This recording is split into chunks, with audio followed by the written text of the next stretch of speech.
Muchas gracias. Vamos a dar paso ahora a Sonia Bácaro. Ella es psicóloga clínica, perito forense y experta en victimología y violencia contra las mujeres.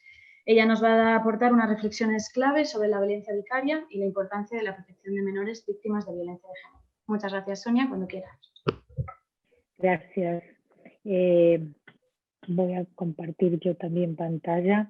Tengo que comenzar diciendo muchas gracias a la Consellería del Ferrol. Gracias por esta magnífica jornada que han convocado con personas que de verdad no solo son referentes para mí, sino muy queridas. Así que espero que se repita de modo presencial, porque es un placer estar aquí además. No sé si estoy compartiendo. No. Bueno, me sucede que no sé compartir, pero aquí está.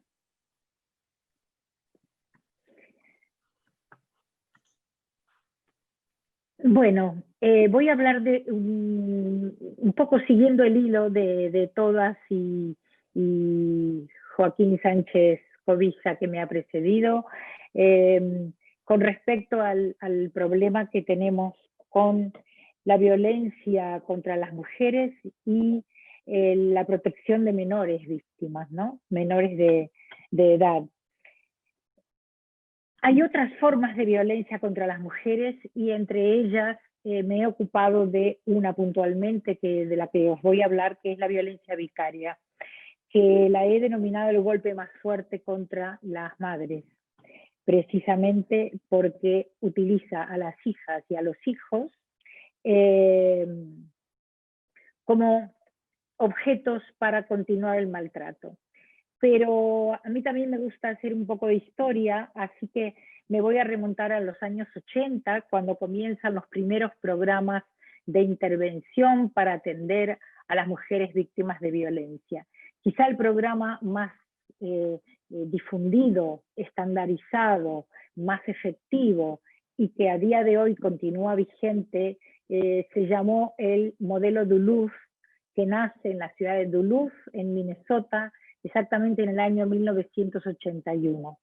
Su característica principal, entre otras, es que está y estuvo siempre en revisión y actualización permanente.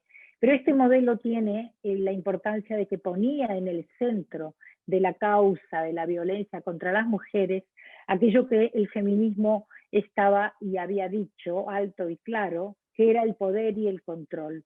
De lo que hablaba Ángeles Álvarez, que es la diferencia jerárquica entre hombres y mujeres, precisamente de donde se origina toda la violencia. A su vez, también como reivindicación feminista, este modelo tomaba el hecho de que la sociedad se involucre, que denuncie y que considere que esto era un delito de orden público. En ese momento, en los años 80, el riesgo que este modelo describía para las hijas y los hijos era que estuviesen en la escena de la agresión cuando la madre era atacada, que era el riesgo de morir si se interponían para evitar que su madre sea golpeada, las secuelas de presenciar la violencia contra su madre y encontrarse en brazos de su madre en ese momento. Ha pasado el tiempo, los países comenzaron a hacer y a sancionar leyes, a tomar medidas de protección contra las mujeres.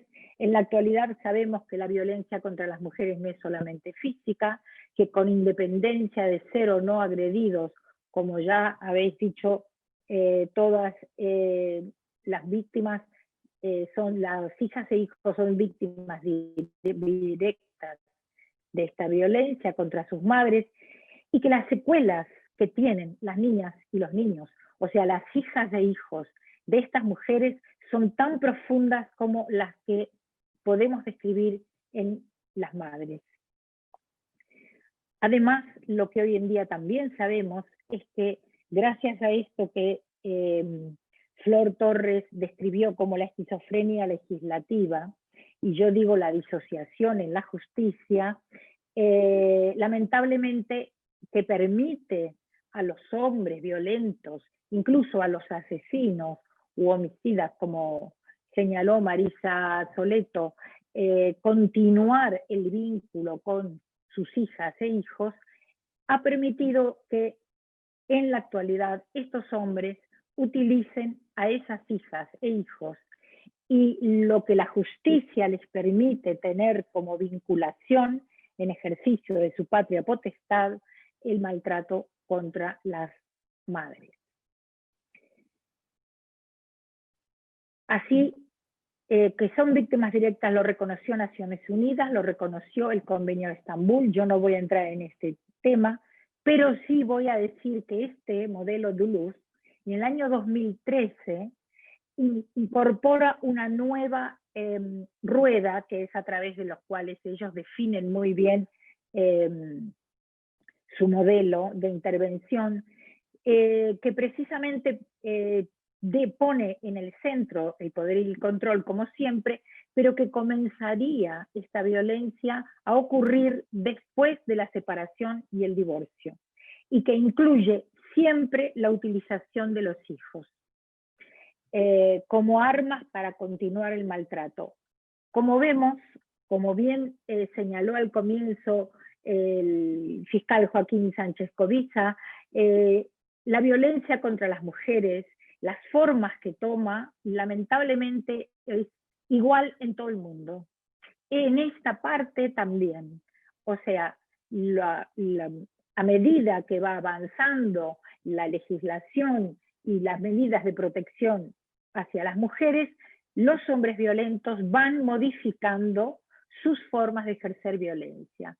Y hoy en día, gracias a que la justicia lo permite y que a mi entender el bien tutelado continúa siendo el rol de pater familia, puede ejercer violencia a través de las hijas y de los hijos menores de edad, especialmente.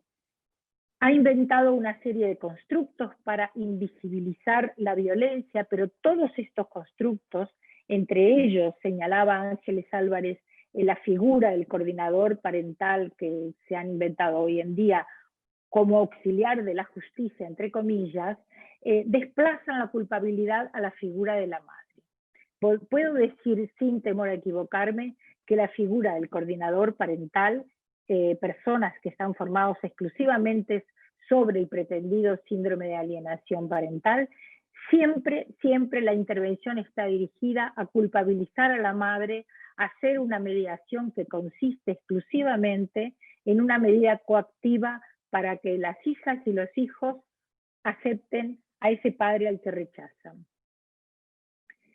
¿Qué es la violencia vicaria? Voy a definirla muy rápidamente. La violencia vicaria la he denominado así precisamente porque tomo vicario como adjetivo, que es, según el diccionario, quiere decir que toma el lugar de otra persona, cosa o sustituto. Viene del castigo vicario, que en la antigüedad se aplicaba, por ejemplo, sobre un niño en presencia del heredero de la corona, para no pegarle al heredero de la corona. O sea que la violencia vicaria es aquella violencia que se ejerce por interpósita persona. En este caso puntual, el maltratador en su forma extrema utiliza a los hijos y a las hijas para herir precisamente a la madre. Es una violencia secundaria a la víctima principal, que es la mujer. Es a ella a quien se quiere dañar y el daño se hace a través de terceros o interpósita persona. El maltratador, por ejemplo, sabe que dañar o asesinar a las hijas o a los hijos, que es la forma extrema de violencia vicaria, es asegurarse que la mujer no se recuperará jamás, o sea que es el daño extremo. La violencia vicaria es una violencia desplazada sobre hijas e hijos, pero también sobre personas significativas para esta mujer, si es que no estuviesen las hijas y los hijos. siempre el objetivo último es la mujer y las hijas y los hijos son transformados en objetos para continuar el maltrato. La vicaria o el vicario será aquel o aquella que el violento sepa que dañándolo va a dañar a la mujer. La máxima expresión y el golpe más fuerte hacia las madres cobra para mí el símbolo de esto que he puesto aquí. Las mariposas de Itziar Prats, la madre de Martina y Nerea, dos niñas asesinadas en España hace creo que 3 años. Las nombro porque tengo el permiso para nombrarla. Itziar comenzó esta campaña de hacer mariposas violetas como símbolo de sus 2 hijas asesinadas por su ex marido en el momento que ella le comunicó que se iba a divorciar. El girasol era la figura preferida de un niño italiano que fue asesinado en el marco de un punto de encuentro, se llamaría aquí, en Italia se llama lugar protegido, porque precisamente este niño había rechazado a su padre, no lo quería ver, pero la justicia lo obligó a verle. Por supuesto, su madre fue definida como alienadora, fue acusada de producir SAP y Federico obligado a ver a su padre en este punto de encuentro, donde su asesino le produjo 35 puñaladas y 2 disparos en un sitio protegido, sitio que a día de hoy en el mundo entero carece de detector de metales, por ejemplo. A pesar de esto, yo quisiera creer que en España no tenemos que esperar a que suceda un hecho así para que los puntos de encuentro, por ejemplo, tengan un detector de metales. Previamente, o sea, yo comencé a investigar el concepto de violencia vicaria a partir y a raíz del conocimiento del caso de Federico en Italia, y a raíz de allí fui conociendo y me interesé por muchos otros casos. Hay una investigación longitudinal que se dio a conocer en el año 2013 en el Reino Unido, y digo longitudinal porque Elizabeth Yardley, que es la directora del Centro de Criminología de la Universidad de Birmingham, comenzó a ver casos desde los años 80. Ella tituló su investigación con el interrogante de por qué cada vez más padres están matando a sus hijos. Así salió publicada su investigación. A raíz de las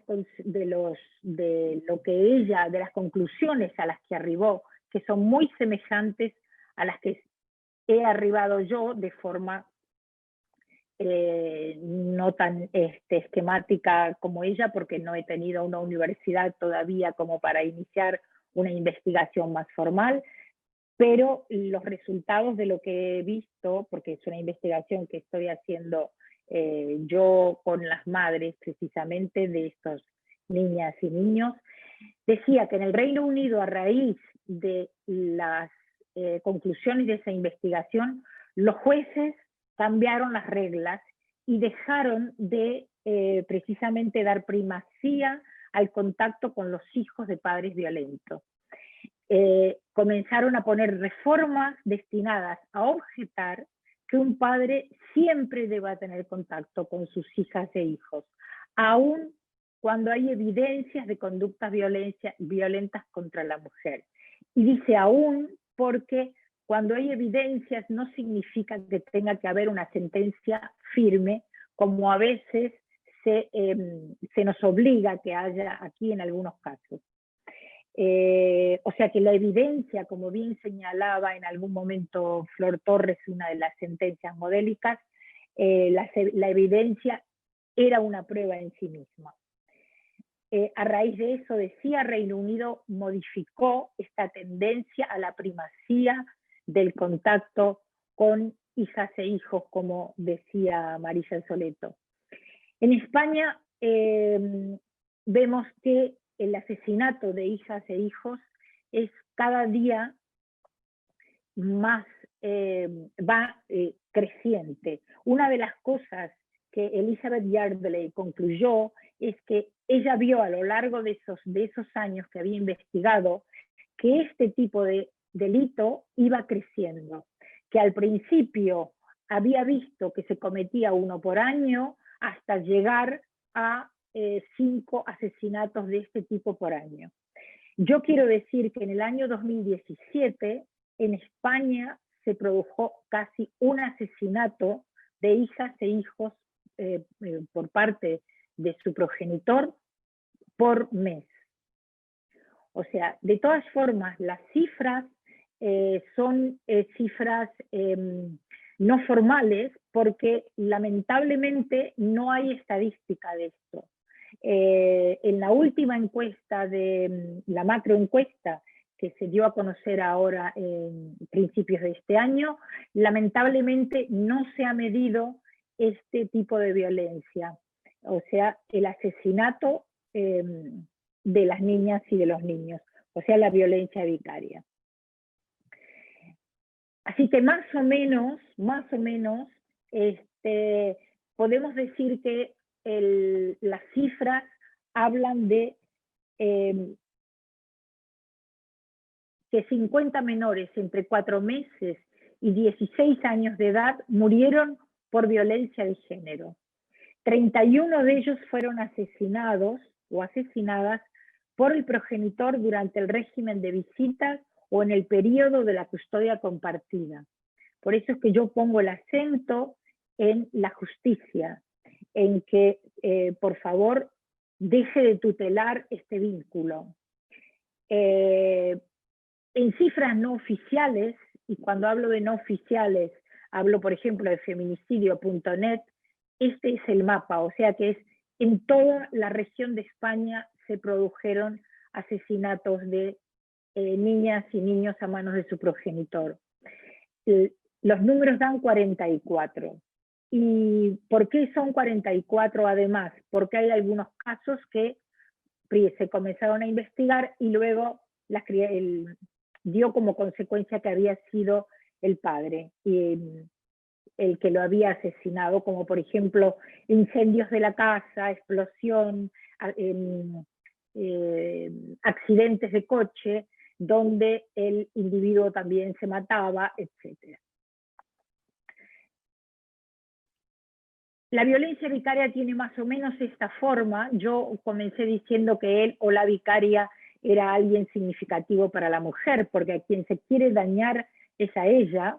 Por supuesto que el golpe más fuerte es sobre hijas e hijos, que son el 53%. El 23% es la pareja actual de la víctima, luego está la hermana, pueden ser amigas de la víctima también, la madre de la víctima y hasta la madre del agresor. Algunos de los datos en los cuales concluyó Elizabeth Yardley y concluyo yo también con la investigación que he llevado a cabo, es que todos estos casos estaban inmersos en un divorcio contencioso o conflictivo. El proyecto de tener hijos no era un deseo genuino de estos hombres. En general, fue un embarazo no deseado por el asesino. Durante la educación y la crianza de las niñas y de los niños, estos individuos no mostraron empatía por sus hijos. Todos los asesinos, y esto es algo central, amenazaron antes con hacer lo que hicieron.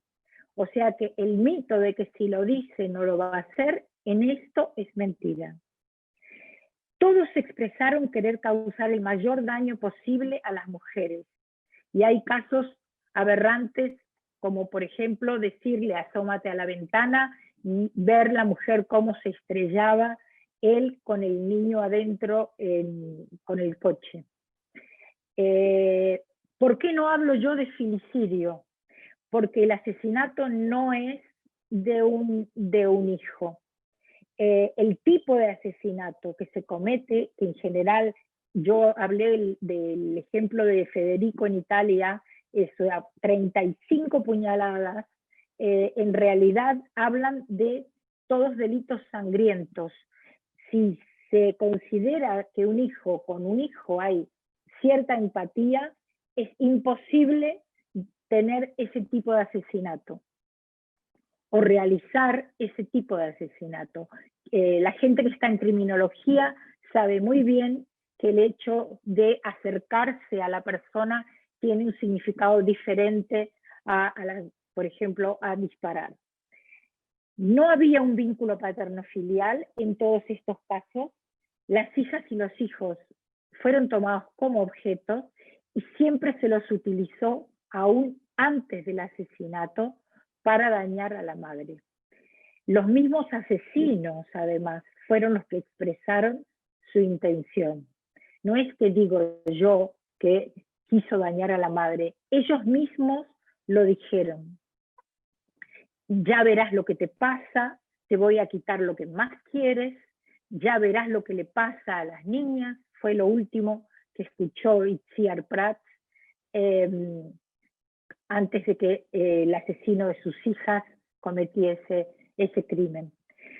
Todos los asesinatos se cometieron durante el uso de la custodia compartida o el régimen de visitas dispuestos por orden judicial. Pertenecían estos asesinos a todas las clases sociales y a todas las profesiones. Todos eran previamente rechazados por sus hijas e hijos. Y aquí quiero hacer un inciso, porque cuando una niña o un niño rechaza a su padre biológico, porque creo que tendríamos que encontrar una palabra para llamarlo de forma diferente a estos individuos, padre es otra cosa, decía que cuando una niña o un niño lo rechaza, tenemos que averiguar muy bien qué le pasa. La cosa hasta ahora se ha resuelto, entre comillas, de forma muy misógina, culpando a la madre, como dije antes, para invisibilizar la violencia. Creo que es hora de tener que comenzar a indagar muy bien a estos individuos y por qué una niña o un niño lo rechaza. Porque las criaturas necesitan a los padres, necesitan a los adultos como sostén. Así que no es común que los rechacen. Y tampoco es fácil que sea porque la madre se los dice. Quien no se mató, luego no se arrepintió y negó los hechos a pesar de las evidencias. El caso clave es, por ejemplo, Bretón. Bretón, a pesar que están todas las evidencias que lo culpabilizan, sigue insistiendo que él no ha sido, pero no muestra ningún tipo de arrepentimiento. También está el caso de quien asesinó a sus hijos con una sierra, que no muestra arrepentimiento tampoco. ¿Por qué no hablo yo de suicidio? Como psicóloga, el suicidio es una entidad que implica sufrimiento. Por lo tanto, estos individuos no son suicidas. Estos individuos no se matan como un hecho de sufrimiento personal. Estos individuos se matan en su necesidad de decir, bueno, no voy a enfrentar los hechos que vienen luego. Nada más. Los hombres violentos, conclusión, y a mi entender, y luego de estar viendo este tipo de casos, están utilizando la justicia para continuar el maltrato hacia las mujeres. Y esto es importante que todas las instancias judiciales lo sepan, porque de lo contrario, en este momento podemos decir que muchas veces, muchas y muchos operadores de la justicia están siendo cómplices de los hombres violentos. El escenario del problema nos dice, además, que esto ya se dijo, que 1000 mujeres han sido asesinadas, más de 1000 mujeres, 1074 desde el año 2003, y la mayoría de ellas tenían hijos, que es el drama del que habló Marisa Soleto. Nos habla también que según el Poder Judicial, el Consejo General del Poder Judicial, solo en el 3% de los casos de violencia sobre la mujer, la justicia resuelve la suspensión de la custodia, y solo un 5% se evita o se suspende el régimen de visitas. Conclusión, no creo equivocarme, e insisto con esto, si creo que el bien tutelado sigue siendo el vínculo del pater familia. ¿Qué genera esta violencia vicaria? Genera, además de un dolor terrible en los casos extremos, genera vulnerabilidad y desprotección judicial para las madres, porque la violencia no es sobre sí misma. A veces ella, por no decir casi siempre, no puede probar la relación directa con la violencia de lo que sucedió, y la justicia considera que sus derechos están protegidos porque muchas veces estas mujeres tienen orden de protección. Y dije muchas veces cuando en realidad yo diría que la mayoría de los casos ni siquiera tenían sentencia firme por violencia de género. En la mayoría de los casos que analicé en la última década de violencia vicaria ejercida sobre niñas y niños, la violencia vicaria con consecuencias del asesinato era la continuación de una violencia precedente ejercida sobre la madre, con episodios que evidenciaban una larga historia de abusos previos que había sido incluso desoída por la justicia. Está el caso de Ángeles Carreño y el caso de Itziar Prats. Ninguna de las dos fue escuchada en la cantidad de denuncias que pusieron. Ángeles Carreño puntualmente 44, Itziar Prats había pedido, creo que en 6 oportunidades, protección para sus hijas, porque aparte él ya se lo había dicho en contadas ocasiones. Y por suerte vamos avanzando en este caso, porque 2 juzgados de violencia de género condenaron por primera vez a maltratadores por atentar contra la vida de sus hijos. Uno de esos juzgados fue a Coruña y fue en octubre del 2018 a petición de un tribunal jurado.